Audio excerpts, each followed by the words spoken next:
Commander, the human is cooking in Containment Zone 7, and the Krathix cubs are sitting beside her. Station Commander Zilax's mid-arm seized on his control panel, his primary eyes dilating to pinpoints. Define sitting. Sir, they're waiting. For food. Like domestic. According to YouTube analytics, 98% of viewers are not subscribed. That's a huge number. By subscribing the channel that is completely free, you'll help support the channel and never miss fresh content. Pack animals. That was impossible. Krathix death cubs didn't wait. They didn't sit. 3 civilizations had fallen because Krathix juveniles entered frenzied feeding states that nothing could control. The species had been classified as Class 7 forbidden, uncontainable, unteachable, and absolutely lethal to any sentient life within a 12-meter radius. Activate emergency containment protocols, Zilax commanded, his voice perfectly steady despite the ice flooding his circulatory system. Patch feed to my station, now. The holographic display flickered to life, showing the interior of Containment Zone 7, the reinforced observation dome designed to study the galaxy's most dangerous juvenile predators from a safe distance. What Zilax saw made his rear legs buckle. A human female stood at a portable heating unit, stirring something in a metal pan. That alone violated 47 safety protocols. But surrounding her, arranged in a neat semicircle like students at an academy, sat 6 Krathix cubs. Their razor-spined tails lay flat against the floor. Their fanged maws were closed. Their killing claws were retracted. They were watching the pan with what could only be described as eager anticipation. "This is a system malfunction," Zilax said. "Run full diagnostics on the containment feed." "Already did, sir. 3 times. Feed is clean. No interference, no corruption. That's happening right now." The human, Emma Johnson, according to her personnel file that was now burning across his secondary display, hummed a melodic pattern while she cooked. One of the cubs shifted slightly, and she spoke without looking at it. Wait your turn, sweetie. Everyone gets some." The cub settled back down. Zilax felt his meal from 2 cycles ago threatening to return. "Get me xenobiologist Azila, immediate priority, and activate the Galactic Council emergency channel." "Sir, that channel is reserved for civilization-ending events. A human is feeding Krathix cubs by hand." Zilax's voice cracked into frequencies his species only used during terminal panic. "If that's not civilization ending, I don't know what qualifies." His communications officer wisely activated the channel without further comment. Within moments, the holographic displays around Zilax's command station erupted with incoming connections. The Galactic Council's emergency response team materialized first. 3 species representatives whose expressions cycled through confusion, disbelief, and mounting horror as they absorbed the containment feed. Commander Zilax, the Vexian Counselor's translator unit, managed to convert his species' alarm pheromones into audible speech. "Explain why we're watching a human in direct contact with Class 7 predators." "I was hoping you could explain it to me, Counselor." On the feed, Emma Johnson scooped something from her pan onto 6 separate containers. "Okay, babies, who wants dinner?"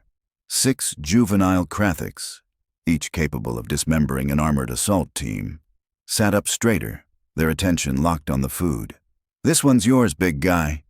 Emma set a container in front of the largest cub. It didn't lunge. It didn't attack.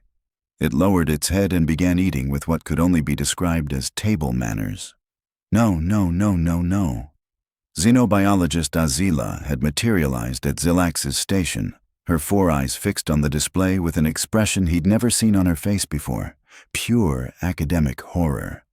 "That's not possible. Krathix juveniles don't have the neurological capacity for delayed gratification. They can't wait. They literally cannot process the concept of taking turns." "Apparently, they can now," Zilax said flatly. Emma distributed the remaining containers, speaking to each cub in turn. "There you go, Mittens. Easy, Patches. Don't eat too fast. You'll get hiccups again. Good boy, Stripes." "She named them," someone whispered on the council channel.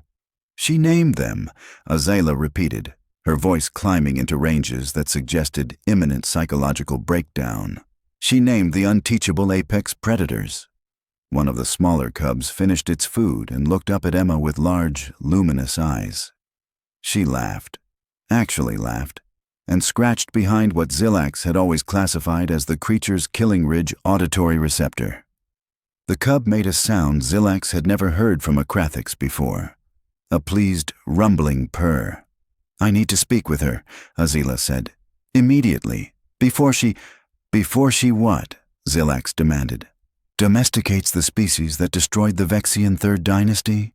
Before she accidentally creates an army of the galaxy's most efficient killing machines that now answer to a human wildlife rehabilitator?" "Commander," his security officer interrupted, his tone suggesting fresh disasters. "The adult Krathix in Containment Zone 8 is responding." Zilax didn't want to ask. He asked anyway. "Responding how?" "It's watching the feed from Zone 7, sir, and it's calm. The aggression readings have dropped to levels we've never seen outside of deep sedation." On the main display, Emma Johnson had begun cleaning her cooking equipment. The cubs clustered around her feet, occasionally bumping against her legs like affection-seeking domesticated creatures. One of them rolled onto its back, exposing its vulnerable underside, the ultimate gesture of trust in a predator species. Emma crouched down and rubbed its belly. The cub's killing claws remained fully retracted. "Get me every xenobiology expert in this sector," Zilax said quietly, "and someone find out how long this human has been working with those cubs. According to the logs..." His officer's voice trailed off. 3 weeks, sir." 3 weeks. In 3 weeks, this human had apparently rewritten 847 years of established xenobiology. In 3 weeks, she'd done what the galaxy's best predator specialists had declared impossible, and she'd done it while cooking dinner. "Commander," the Galactic Council's senior representative spoke, his species' bioluminescent patterns flickering with barely controlled alarm. "I'm ordering an immediate evacuation of that facility and full containment protocols for the human. Counselor, with respect, she's somehow bonded with Class 7 predators, Commander. That makes her either the most dangerous being in the galaxy or the solution to our 3,000-year predator management crisis. Either way, we need her isolated and studied immediately." On the display, Emma Johnson stood up, wiping her hands on a cloth. "All right, kiddos. Time for your afternoon enrichment activities. Who wants to practice problem-solving exercises?" 6 Krathix cubs bounded after her like eager students, their tails wagging. Tails wagging. Zilax closed his primary eyes. "Counselor, I don't think isolation is going to work." "Why not?"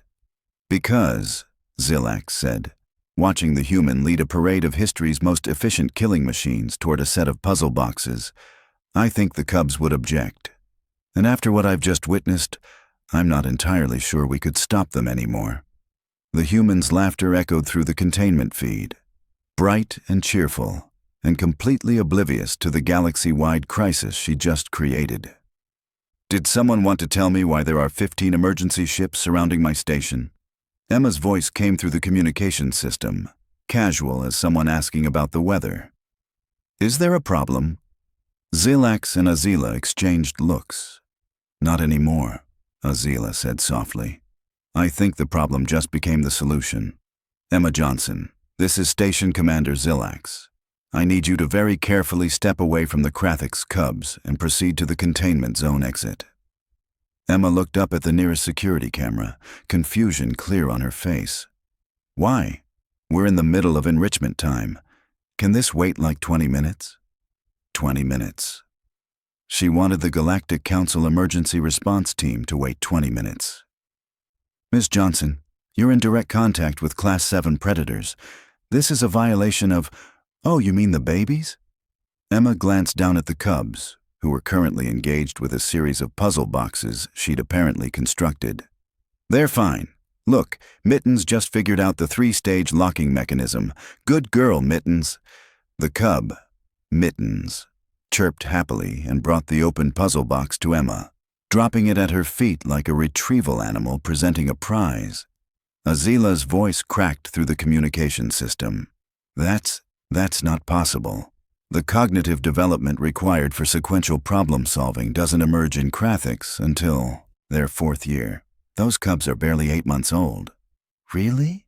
Emma scratched mittens behind her killing ridge. Well, maybe they just needed someone to believe they could do it. You know, positive reinforcement and all that. Zilax watched as another cub, Patches, apparently, successfully navigated a maze that had been designed to test adult Krathik's spatial reasoning. The cub completed it in 47 seconds. The previous record for an adult had been 9 minutes. "Commander," his tactical officer whispered, "should I activate the emergency sedation protocols?" "No," Azila said sharply. "Look at their behavioral patterns. They're not exhibiting any pre-aggression indicators. Their stress hormones are actually lower than baseline. If we flood that containment zone with sedatives, we might trigger a defensive response." "They're Krathik's cubs," Zilax said. "Every response is a defensive response. Not with her, apparently." On the feed, Emma had sat down cross-legged on the floor. Immediately, all 6 cubs abandoned their puzzles and clustered around her. One draped itself across her lap. Another rested its head on her shoulder. A third simply pressed against her side, that impossible purring sound rumbling from its chest. The Galactic Council's senior representative made a sound like air escaping from a rupturing hull. "I'm calling in Kyle Thas." "The Kyle Thas?" Zilax's head crest flared in surprise. "The predator specialist who wrote the unified theory of apex behavioral dynamics? If anyone can explain this, it's him."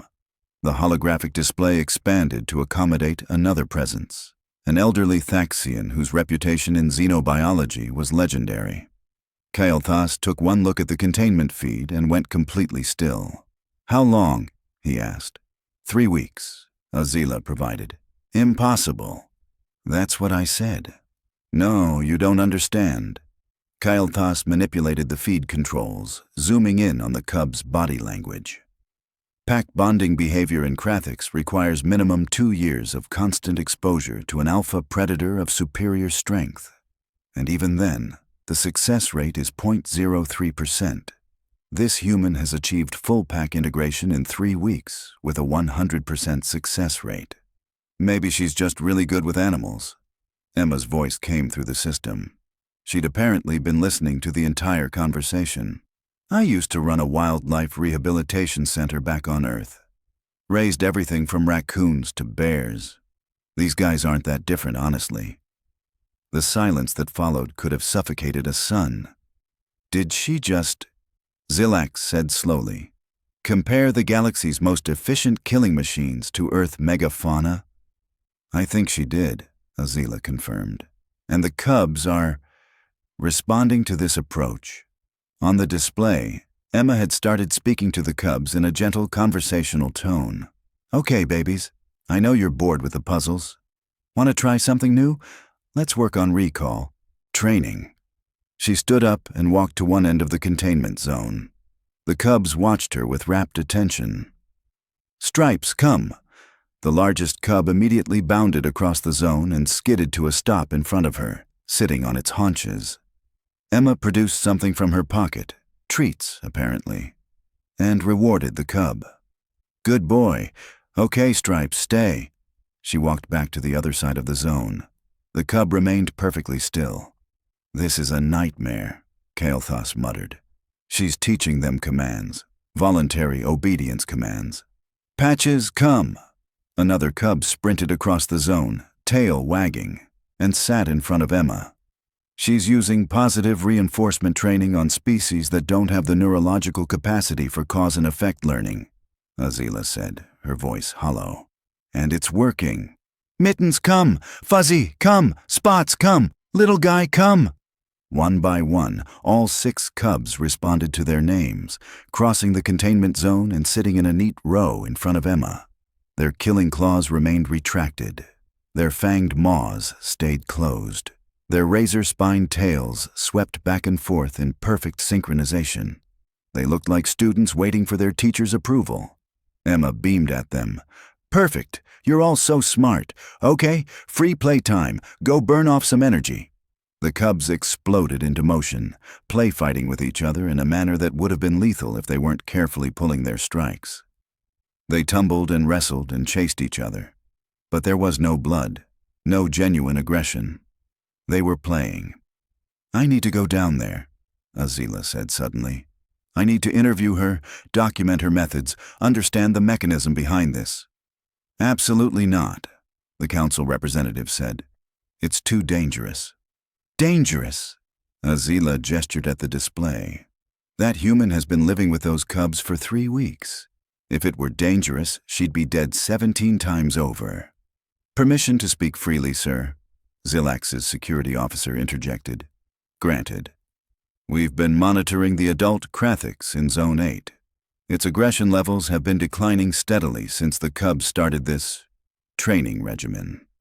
Additionally, we're seeing similar behavioral changes in the other predator species housed on this station. Zilax's head crest flattened against his skull. How many other species? All of them, sir. 12 species across 47 individual specimens. Every single predator on this station is exhibiting reduced aggression and increased docility. The statistical correlation with the human's presence is 99.97%. She's somehow affecting predators she's never even seen. Kael'thas leaned forward. That's not training. That's not behavioral conditioning. That's something else entirely. On the feed, Emma had sat down again, and the cubs had returned to cluster around her. One of them had fallen asleep with its head in her lap. She stroked its spine, crest gently, humming that same melodic pattern from before. I'm going down there, Azila repeated. With or without permission. We need to understand this before... Before what? Zilax asked. Before every predator species in the galaxy realizes that humans are the alpha predators they've been instinctively searching for? Before we have to rewrite every foundational text on xenobiology? Before we acknowledge that a single human with a frying pan and some treats has accomplished what our entire civilization couldn't manage in 3,000 years?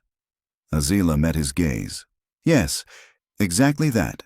Because, Commander, if this is replicable, if other humans can do this, then everything we know about predator-prey dynamics, about species management, about interstellar ecology, all of it is wrong.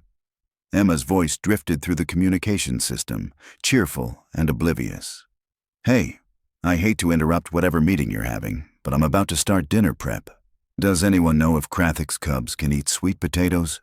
Because I think Fuzzy might have a vitamin A deficiency. Zilax closed all 4 of his eyes. Someone tell the kitchen to give her whatever she asks for. Even sweet potatoes, sir? Especially sweet potatoes. At this point, I'm afraid to see what happens if we tell her no. Azila stood outside Containment Zone 7, her 3 hearts beating in completely uncoordinated rhythms. Behind her, Kael'thas and 2 other xenobiology specialists waited, their instruments calibrated to measure everything from pheromone output to quantum-level biological field interactions. Ready? Zilax asked through her earpiece. No, Azila said honestly. But we're doing this anyway. The containment door slid open.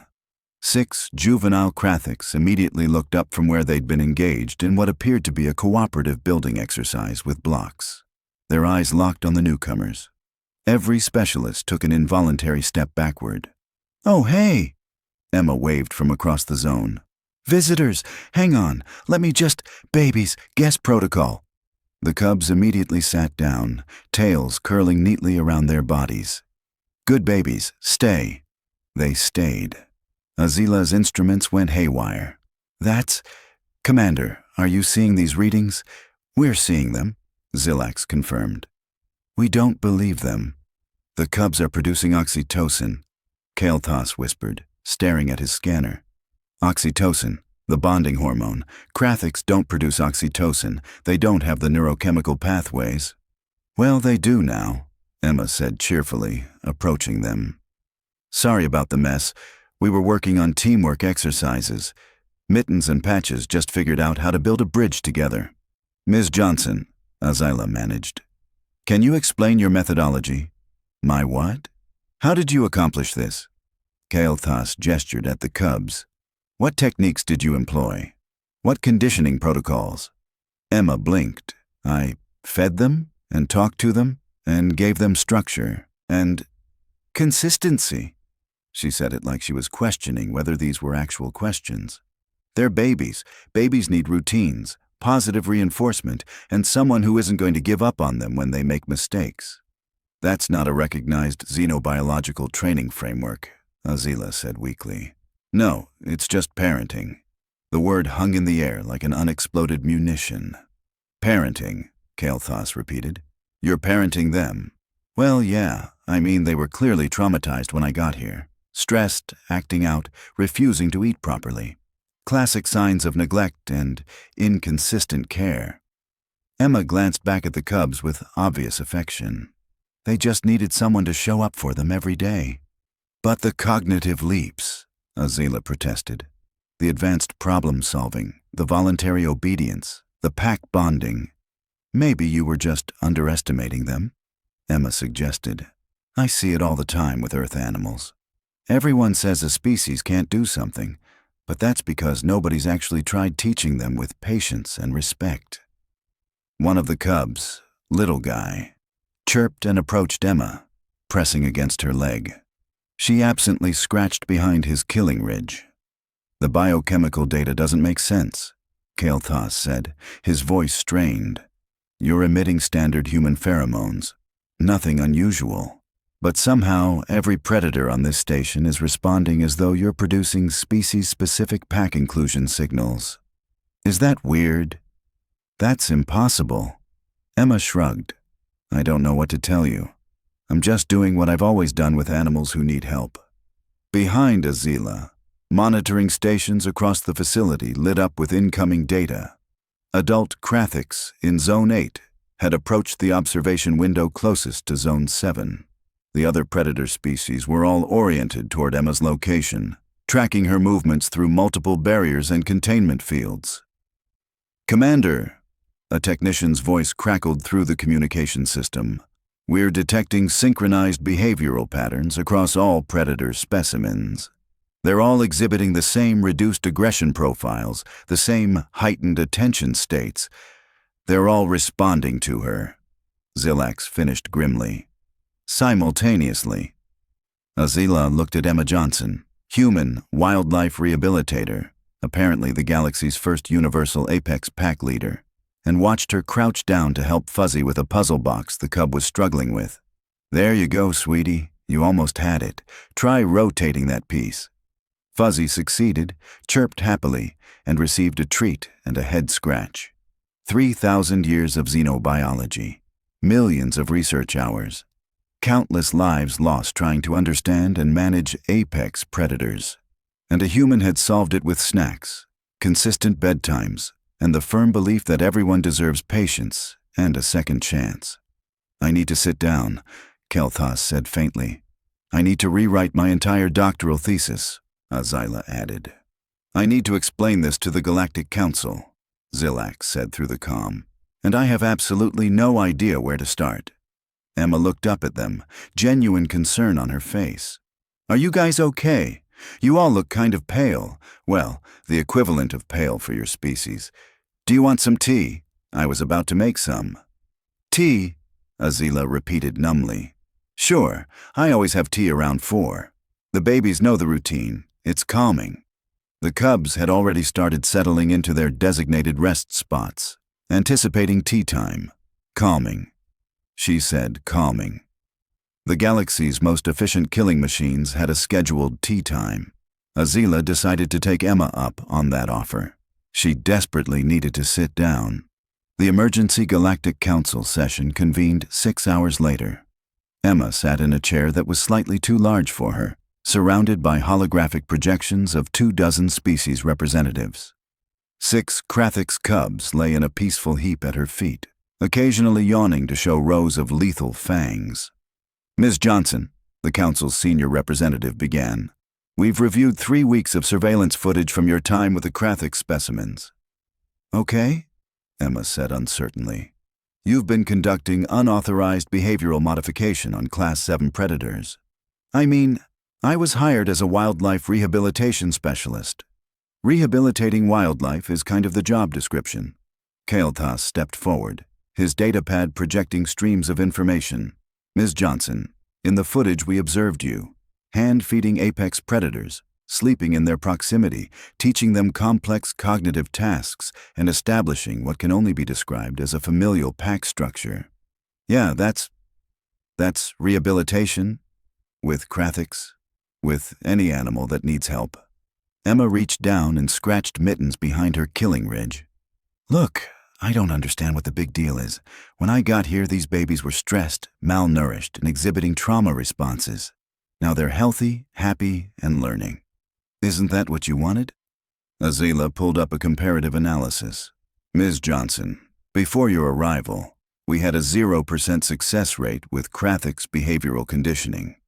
Our best specialists couldn't achieve even minimal compliance.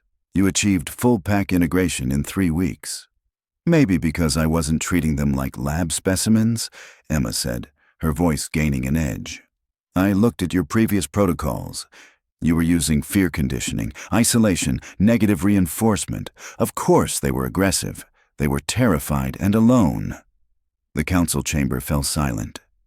These are babies, Emma continued, her tone fierce now. Baby apex predators are still babies. They need security, consistency, and someone who genuinely cares about their well-being. You can't scare an animal into trusting you. You have to earn it. But the biochemical data, Kael'thas protested weakly. You're somehow producing cross-species, pack bonding signals. Or maybe, Emma interrupted, animals across different species recognize when someone actually gives a damn about them. Maybe it's not about pheromones or chemical signals. Maybe it's about intention, body language, tone of voice, all the things that transcend species because they're fundamental to social bonding. Zilax spoke up from his station. Ms. Johnson, we've observed similar behavioral changes in all predator specimens on this facility. Species you've never directly interacted with. How do you explain that? Emma considered this. Animals communicate with each other in ways we don't always understand. If the cubs are calm and happy, maybe the adults can sense that. Maybe they're picking up on the fact that their babies are safe and cared for.